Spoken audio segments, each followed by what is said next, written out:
சீமான் பேசுவதெல்லாம் அப்போதைக்கு ஒரு சினிமாவில் சிறு தொய்வு ஏற்பட்ட உடனே ஒரு அதிர்ச்சியை பேசுகிற மாதிரி அது ஒரு டெக்னிக்காக தான் பார்க்குறாங்களே ஒழிய ஒரு அரசியல் கருத்தோடு யாரும் பார்ப்பதில்லை. இதுக்குள்ள சிறந்த எடுத்துக்காட்டே இந்த உதாரணம் தான்.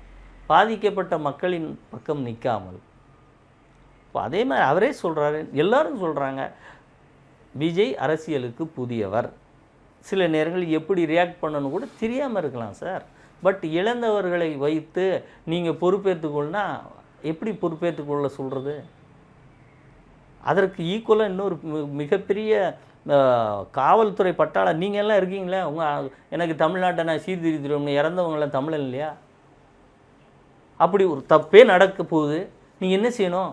அப்படி அலர்ட் பண்ணி என் தமிழர்கள் சிந்தனை வேறு இருக்கலாம், கட்சி வேறு இருக்கலாம், காப்பாற்றணும்னு போகிற துடிப்பு தானே சார் யதார்த்தமான துடிப்பு.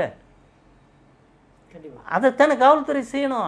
அவன் நாம் தமிழர் கட்சியா இல்லை டிவிகேயா இல்லை தமிழ்நாட்டில் வேறு எந்த கட்சியாக இருக்க போட்டோம், இவ்வளவு அடர்த்தியை எப்படி காவல்துறை இந்த குறுகிய இடத்துக்குள்ளே அனுமதித்ததுங்கிற கேள்வி இன்னும் வரலையே அங்கேருந்து வாயிலிருந்து. இல்லை சீமான் மாதிரி ஒரே ஒரு மைக்கும் ஒரே ஒரு கேமராயும் வச்சுக்கிட்டு ஒரு தெருவில் எங்கேயாவது உட்காந்து ஒரு யூடியூப்பில் எடுத்து யூடியூப் அரசியல் மாதிரி பண்ணிட்டு போனால் அவங்களுக்கு இதோட வழி தெரியாமல் கூட இருக்கலாம்.